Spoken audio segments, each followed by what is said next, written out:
The Curve with Michelle Martin and Bernard Lim replay from Money FM 89.3. It is time for Influence. I'm Michelle Martin. My invited guest today is Dr. Chong Kian Tai. He's a specialist in neurology from PanAsia Surgery Private Limited. When robots get involved in surgery, there is generally less blood loss, fewer perioperative complications, and shorter hospital stays compared with open surgery. But does it cost any more than open surgery or take longer to perform? Or less? Today we meet Dr. Chong as we ask, how is robotics advancing the treatment of cancers? Dr. Chong specializes in urology and robotic surgery. He is a founding member of the Singapore Urological Cancer Consortium and has led research teams in cancer research in the areas of biomolecular medicine, bioimaging, even novel biomedical device studies. So welcome to Influence, Doctor. Can you share with us a little bit of your thoughts of that big question they were asking today? How has robotics advanced the treatment of cancers in Singapore? Thank you, Michelle, for having me here on live radio. And robotic surgery has changed a lot over the decades. In the past, we used to use a robot in factories, and they are just a machinery that help you get over factory manufacture stuff. But recently, we have used a robot more for human. Now, let me get this clear. Robot surgery doesn't mean we stay at home, press a button, and robot operate. Really? So, yeah, thank goodness. So the most important thing is we are actually surgeons controlling the robot. So we make use of the robot to do a better surgery. So for your question about doing in robotic cancer surgery, one of the biggest advance for urology is using it for prostate cancer treatment. And in America, prostate cancer is the number one cancer for men, other than non-skin cancer in US. And in Singapore, prostate cancer is the third most common cancer in Singapore. So having the robot surgery actually helps a lot because, number one, we can see the anatomy of the prostate gland much better because there's 3D high-definition TV screen. And when we operate the robot, it is as if our arms and fingers are right in the patient's body, but the patient only has a small little keyhole scar on the wound. So that's what we've been doing for more than 10 years. So this is, can you share with us what exactly this robot does in terms of, helping you with the keyhole surgery, sending in that little micro TV we can imagine, helping you with the incisions? How exactly does this work? So the robot, the machine that we use is called Da Vinci Robotics. It is a monopoly actually for this company because they are the only available surgical robotic instrument in the world. Although there are more research coming out, the rest are still in research. So how do we use this Da Vinci robot? Firstly, it is actually a keyhole surgery. But a keyhole surgery with the end of the instrument right in the patient's body where we have instruments that act like a wrist inside the patient's body. So it is more precise. We can operate as if our fingers are inside the patient's body. So which is why we love it. It reduces blood loss, gives us better precision in placing our needles and suturing. Does it take any longer than open surgery? In well-trained surgeons, it usually takes a bit slightly longer. Number one, because we have to make sure what we call docking of the robot, D-O-C-K, to place it in the right position before we start. So this compared to traditional open surgery where we simply make a cut on the skin. Yes. But this time, for the robot, we have to place it in the right position before we start. So overall, it takes slightly longer than the traditional open method. But I think the ultimate aim for cancer surgery is to remove the cancer completely, make sure the patient is safe, and go home in a few days' time back to their family. What does the robot do once it is inside the cavity area for urology and cancer? So for urology, cancer surgery, for example, prostate cancer or kidney cancer, once it's inside, we actually control it through an external device. And as a surgeon, I'm not next to the patient. I'm not touching the patient, but I'm actually at the console where I can control the robot somewhere far away. So actually, if you think about it, you can actually operate from this studio on a patient in a hospital somewhere else. We just need internet connection because we can simply go through the electronic circuits and control the robot somewhere far away. Is that already a reality? It is a reality. Wow. In Singapore? But as a patient, would you actually prefer your surgeon to be near you or somewhere in? Well, if the surgeon away. that I trusted was living in the States, I wouldn't. I mean, he was far away, but within range, I'd rather he did it remotely. Well, that's always possible, but Yeah. I think the reality is most of us prefer to see the surgeons just before operation and make sure they are around. Interesting, that capability does exist, though. What do you think patients should understand? I mean, when do you determine that, yes, you'll use this robotic system when you see a patient with urology, oncological So issues? for cancer surgery, what I will determine is whether patients are suitable for the use of robot. And we must think of the use of robot as a tool. Yeah. For example, if you think about Michelangelo, painting of the Sistine Chapel, is it the paintbrush that's important or the person behind the paintbrush? So if we think of a Da Vinci robot as a paintbrush, it is also the combination of skills, understanding of how to do the surgery, together with a good tool that helps. So I think to recommend a robotic surgery, number one, the surgeon must be competent and comfortable with the surgery. And number two, the surgeon must know how to operate and use it properly. And does the type of cancer matter? Where it is located? Stage? For urology, we commonly use it for prostate cancer because it's very deep in the pelvic area, which is very hard to reach by the open traditional method. Right. A second thing for urology we use is small kidney tumor. Many of us have gone for health screening, and sometimes we do see small kidney tumor in even younger patients.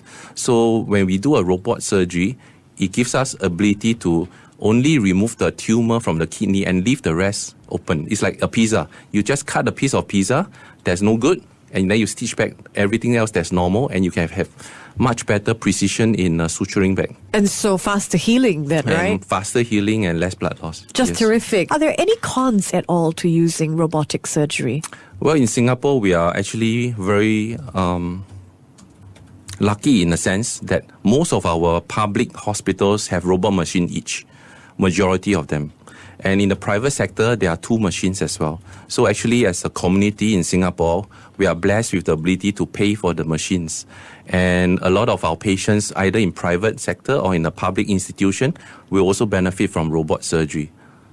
Okay, and what would you advise patients when, should they be given this as an option, robotic surgery? What should they be thinking about or asking? Some of the things I think we should consider is, number one, who is the doctor and surgeon operating for you? What's his or her experience and her training?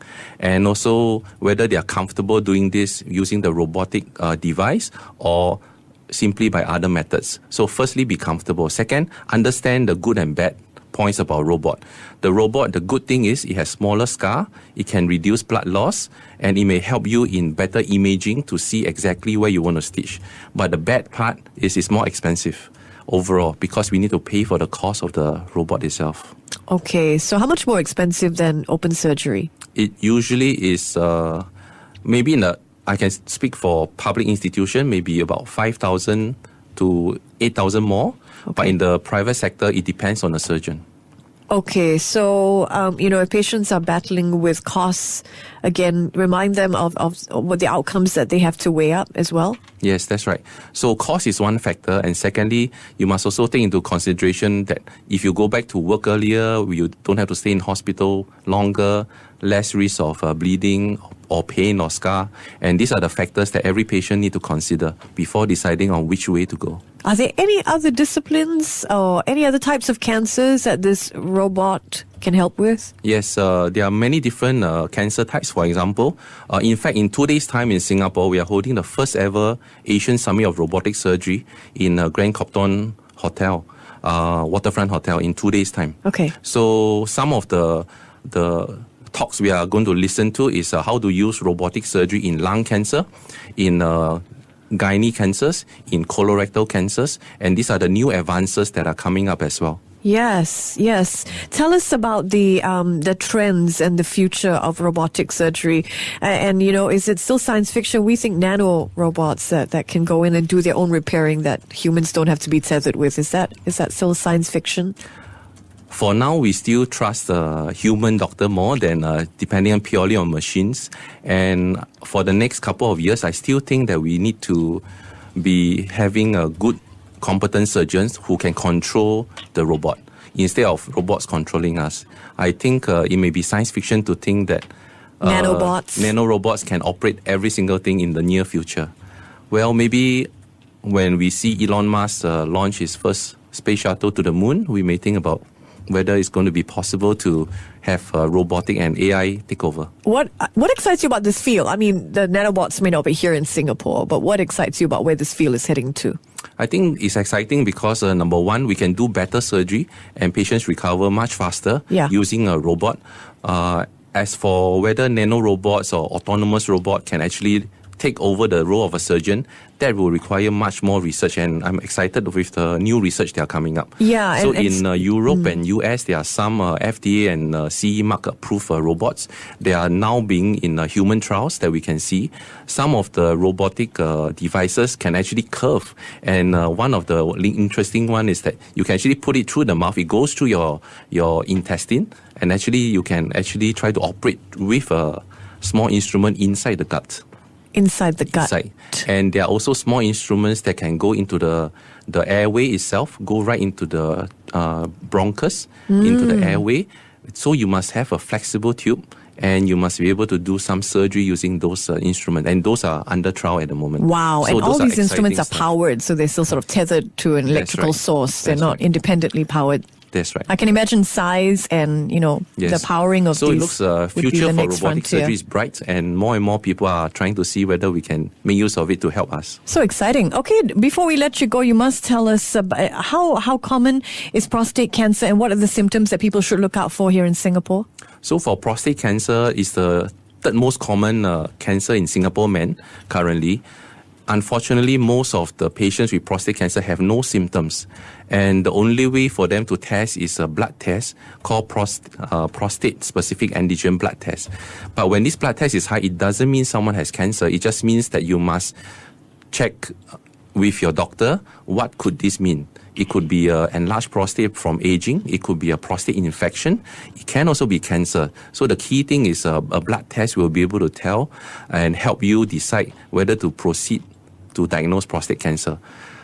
There are also some patients who have prostate cancer that have a urine problem, like waking up at night to go to the bathroom, or they go to the toilet too often, or blood in the urine. So these are some things that some patients may have.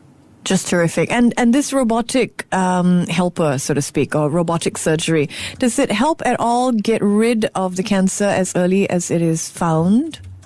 The use of the robot is to surgically remove the prostate. It doesn't help to diagnose earlier. As in, can it go in and remove the cancer if it is still at an early stage? Yes, the cancer can be removed completely, and the advantage for surgery is that you can remove the cancer inside the prostate gland out completely. And it's not in the body anymore. Really fascinating. Thank you so much for coming by. Thank you very much for having me. On Influence, Dr. Chong He's a specialist in urology at PanAsia Surgery, telling us his thoughts on how robotics is advancing the treatment of cancers.